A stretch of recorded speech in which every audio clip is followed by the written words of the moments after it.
Assalamualaikum warahmatullahi wabarakatuh. Waalaikumsalam Waalaikumsalam warahmatullahi warahmatullahi wabarakatuh. Anak-anak, gimana kabarnya? Sehat? Sehat Baik. ya? Alhamdulillah.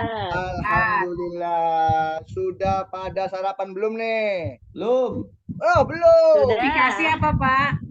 Harus sarapan dulu ya supaya Belum matang, supaya belajarnya semangat, tidak letoy. Belum matang. Oh, ya minimalnya kalau tidak makan nasi, kalian makan lontong 5, 6 itu supaya kenyang. Ya. Ya, Kenyangan, baik. Pak. Iya, kalau nggak ada lontong ya minimalnya docang mah tidak ada di Cirebon. Itu apa namanya lontong sayur, ketoprak ya supaya kalian semua belajarnya semangat, tidak letoy. Tapi jangan kebanyakan makan, nantinya tidur. Ya baik, udah sama-sama kita sebelum belajar berdoa dulu ya sama Bapak. Bismillahirrahmanirrahim. Raditu billahi rabban wa Wabi Muhammadin nabiyyan wa rasulah. Rabbi zidni ilman warzuqni fahma. Amin. Alamin. Alhamdulillah. Baik. Anak sekalian kelas 4 yang sangat semangat, yang Bapak cintai.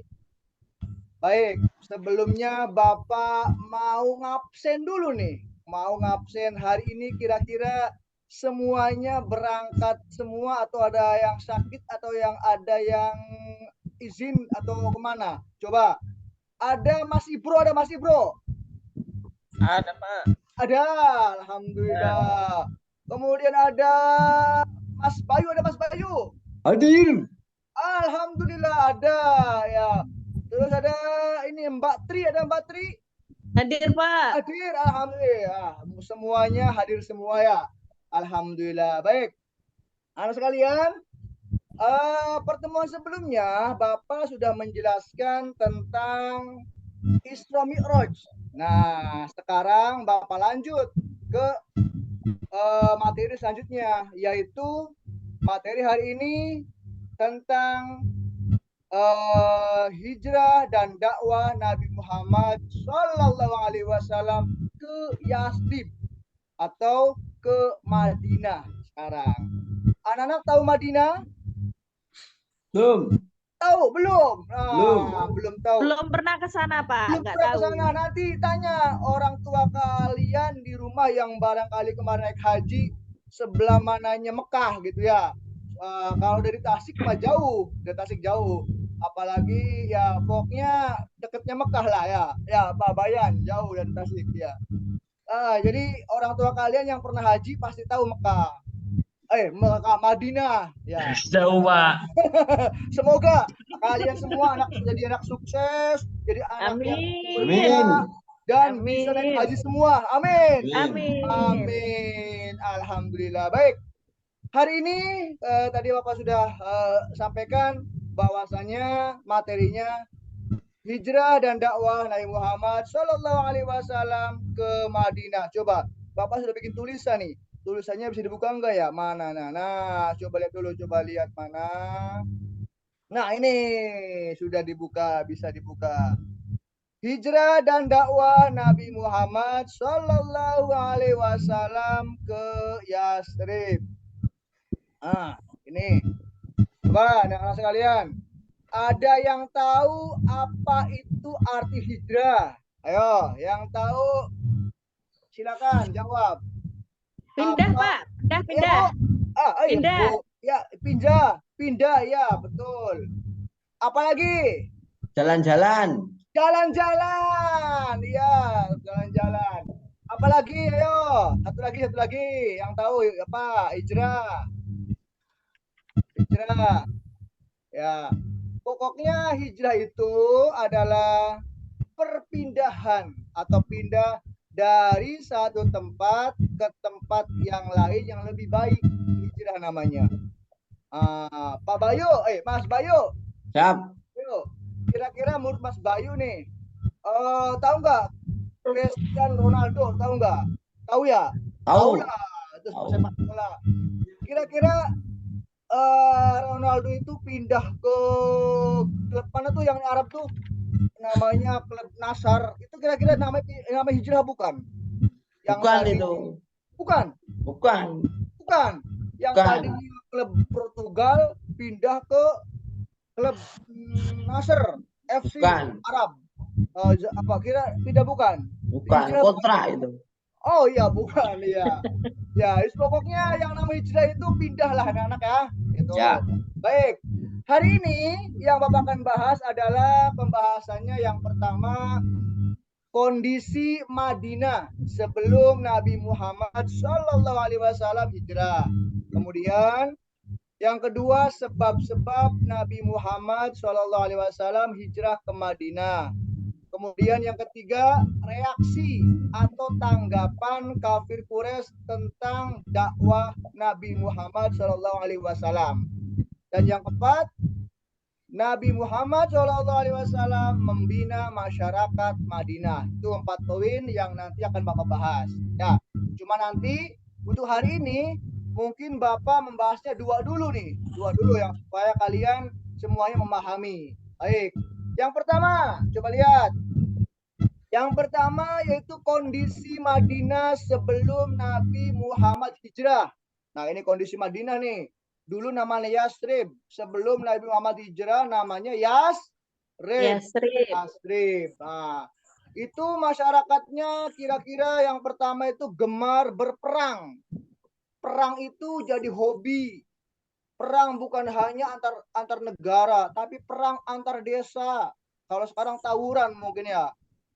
Perang antar suku, ada namanya suku Hajraj dengan suku Aus, ya, itu sering perang, dan perangnya itu terkadang hanya sepele, perselisihan masalah harta perang, salah ngomong perang, kemudian berebutan lahan perang, dan perangnya orang sendiri antar suku, ya. Nah, itulah mirip-mirip dengan budaya masyarakat jahiliyah, mudah berperang, mudah terpancing.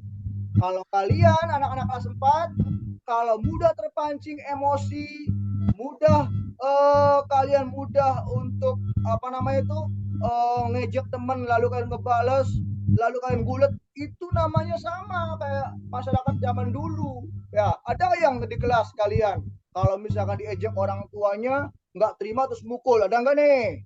Ya, ada ya. Nah, kalau ada harus dihilangkan, harus dimaafkan, harus memaafkan. Kalian jangan terpancing oleh apapun. Kalau kalian di kelas, kemudian kalian mulai terpancing dengan teman kalian yang nggak cocok, lalu kalian bikin geng, lalu kalian ribut di kelas, lalu kalian gulat di kelas, itu sama dengan ini masyarakat Madinah sebelum Nabi Muhammad hijrah, gemar berperang. Ya, jadi kalian jangan terpancing. Dan yang kedua itu sebelum Nabi Muhammad hijrah itu orang Madinah beragama Yahudi, Nasrani, dan pagan. Pagan itu menyembah matahari, menyembah bulan, menyembah yang mistis-mistis, menyembah pohon, menyembah batu, menyembah keris ya kalau sekarang. Wah, mungkin menyembah hal-hal yang berbau mistik. Nah, itulah zaman dulu sebelum Nabi Muhammad hijrah di Madinah. Dan yang mendominasi saat itu anak sekalian yaitu orang Yahudi. Orang Yahudi sangat mendominasi baik ekonomi maupun dia di siasat, dan sampai sekarang pun yang orang Yahudi masih berdominasi. Nah, makanya kalian harus rajin belajar, harus giat belajar supaya kalian semuanya jadi anak yang berguna dan bisa bersaing di dunia nasional maupun internasional. Semuanya insya Allah sukses. Amin. Baik, anak sekalian, kemudian selanjutnya, nah ini sebab-sebab Nabi Muhammad SAW hijrah ke Madinah. Nih sebabnya nih. Yang pertama tekanan, ancaman, penindasan, kemudian juga penganiayaan kaum kafir Quraisy terhadap Nabi Muhammad SAW dan para sahabat. Nabi Muhammad di Mekah sudah tidak aman lagi sejak ditinggal wafat oleh pamannya yang bernama Abu Tholib dan istri yang bernama Khadijah. Beliau berdua yang sering, yang bahkan mendampingi, yang mengayomi dan bahkan membackingi dakwah Nabi Muhammad. Setelah beliau wafat, Nabi Muhammad selalu diintimidasi, selalu ditekan, selalu diejek, ya, selalu ditolak dakwahnya. Nah, makanya Nabi Muhammad hijrah ke Madinah. Yang kedua, tentunya ada jaminan keamanan dan keselamatan dari masyarakat Yasrib. Karena apa? Masyarakat Yasrib ternyata di sana sudah mengenal Nabi Muhammad. Walaupun pada saat itu belum melihat wajahnya Nabi Muhammad. Tapi orang Yasrib sudah mendengar Islam, sudah mendengar nama Muhammad. Karena pendakwahnya sebelum Nabi Muhammad datang ke Yasrib, tidak ada.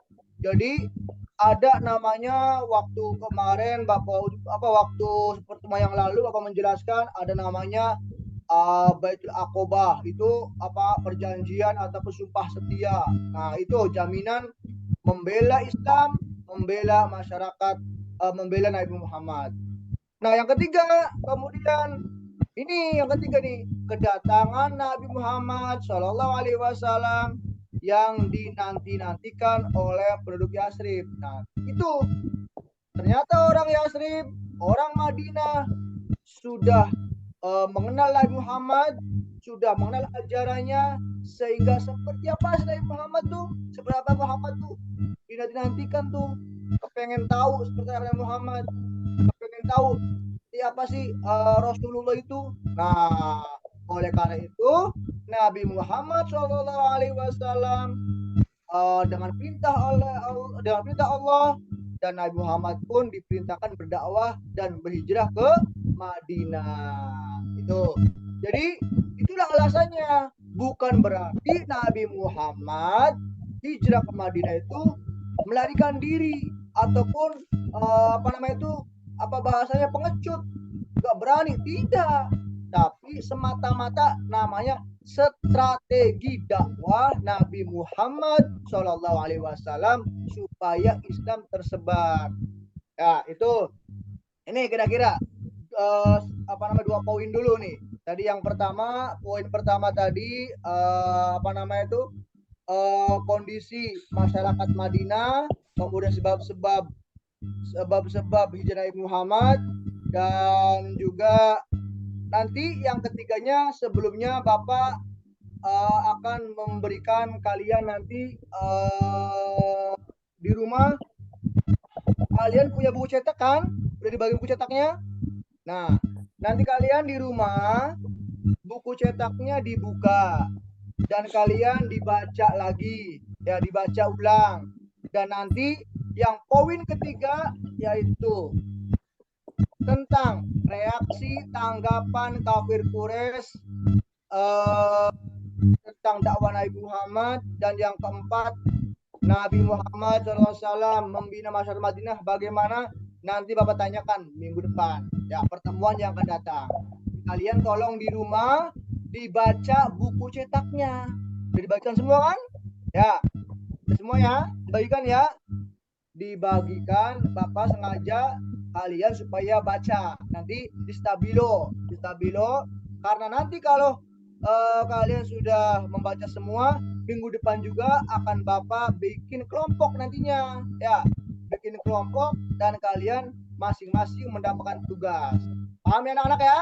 Mungkin hari ini dua dulu, ya, hari ini dua dulu supaya kalian memahami dan juga mengerti dua dulu supaya kalian tidak melebar, ya, paham ya? Baik, sebelum Bapak tutup, ada pertanyaan dari dua pembahasan ini? Paham semua ya? Paham. Semua, alhamdulillah. Entah pahamnya karena pengen istirahat kempong atau pahamnya karena sudah paham beneran. Insya Allah paham beneran anak ya, karena anak-anak Bapak semuanya rajin-rajin dan hebat-hebat semua. Alhamdulillah. Alhamdulillah. Baik, anak sekalian, itu ya kira-kira, aduh, itu kira-kira ya nanti sekali lagi kalian nanti dibaca buku cetaknya dan kalian nanti buku depan akan Bapak bikin kelompok dan Bapak kasih tugas. Sampai sini dulu pelajaran dari Bapak dan sama-sama diakhiri dengan membaca hamdalah. Alhamdulillah. Alamin. Alamin. Terima kasih.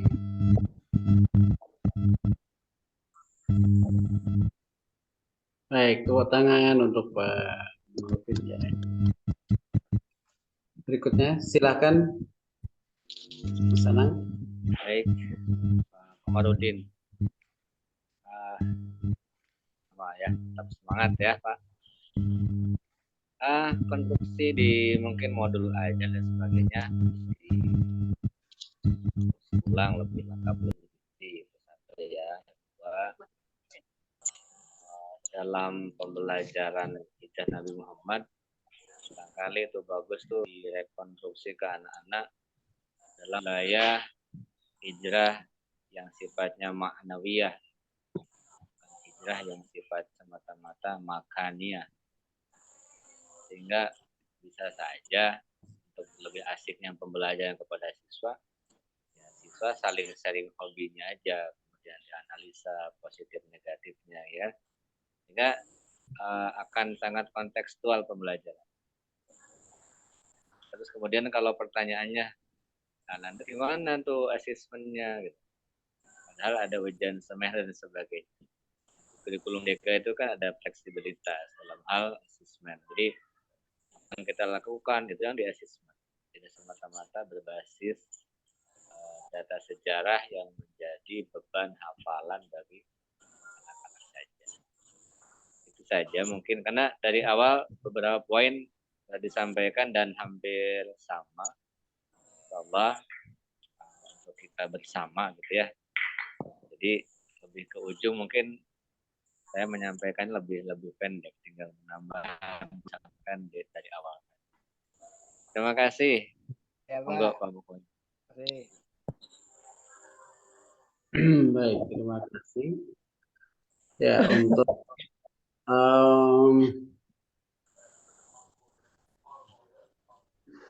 substansi sejarahnya saya kira sudah cukup ya. Tadi diajak anak untuk ke era sekarang, kekinian tentang berbagai analog ya. Menurut saya hal yang bagus.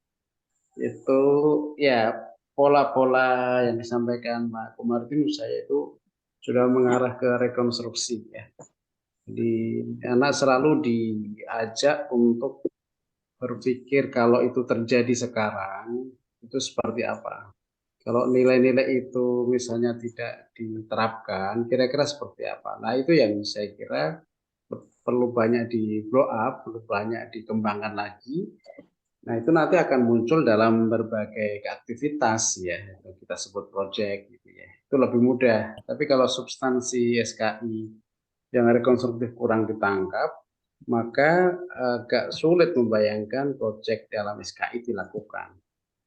Saya kira Pak Komar sudah punya modal di situ, tinggal nanti dikembangkan lebih detail aktivitas apa yang mungkin saya kemarin memberikan contoh beberapa ya, misalnya kalau apa itu dilakukan saat ini jadinya seperti apa, atau kalau misalnya ambil sebuah tokoh ya ini tentang makna hijrah sendiri sebenarnya dalam konteks belakang itu yang bukan berbeda dengan apa gerakan hijrah yang ada di Indonesia, bukan seperti itu, tapi substansinya yang ketangkep tadi, sebuah proses transformasi bahwa kita memang harus shifting paradigma, mengubah paradigma dari yang kebiasaannya seperti apa, dari apa, terutama dalam akhlak atau karakter, itulah yang disebut dengan hijrah dalam pengertian yang sebenarnya. Jadi itu yang tentang apa memaknai masa lalu untuk menjemput masa depan yang lebih baik. Nah itu